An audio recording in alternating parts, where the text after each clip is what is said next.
ہزاروں فلسطینیوں کو شہید کرنے کے باوجود عالمی دہشت گرد کو انسانی حقوق کی تنظیمیں لگام ڈالنے میں ناکام۔ بلال سلیم قادری۔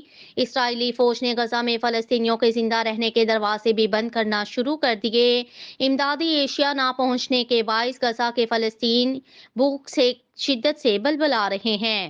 امت مسلمہ کا ضمیر کب جاگے گا؟ کب وہ مسلمانوں پر ہونے والے مظالم کے خلاف میدان میں آ کر اپنا کام دکھائیں گے، تھوڑا ظالم کا ہاتھ روکیں گے؟ ان خیالات کا اظہار پاکستان سنی تحریک کے سیکریٹری جنرل علامہ بلال سلیم قادری شامی نے دعائیہ تقریب میں خطاب کرتے ہوئے کہا۔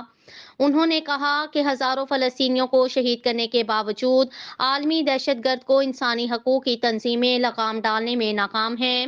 اقوام متحدہ ہر معاملے میں مداخلت کرتی ہے مگر غزہ کے مسلمانوں پر ہونے والے مظالم کے خلاف اس کی آواز تک نہیں نکل رہی۔ اسلامی ممالک کو یکجا کرنے کے لیے بنائے جانے والی تنظیم کی بھی خاموشی سوالیہ نشان ہے۔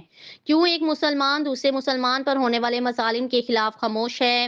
ایسا لگ رہا ہے کہ مسلم ممالک مسلمانوں پر ظلم و ستم کے پہاڑ ڈھانے والوں کے سامنے بے بس ہیں۔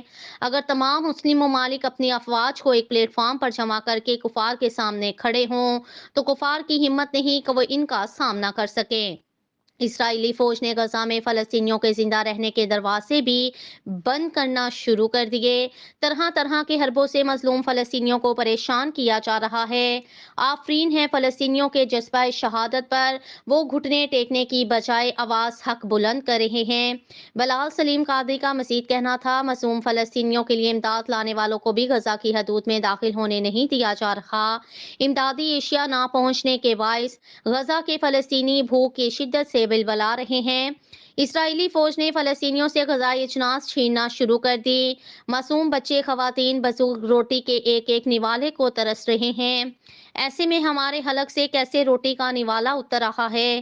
کیا آج مسلمان اتنے بے بس ہو گئے ہیں کہ اپنے حق کے لیے کسی کو للکار بھی نہیں سکتے؟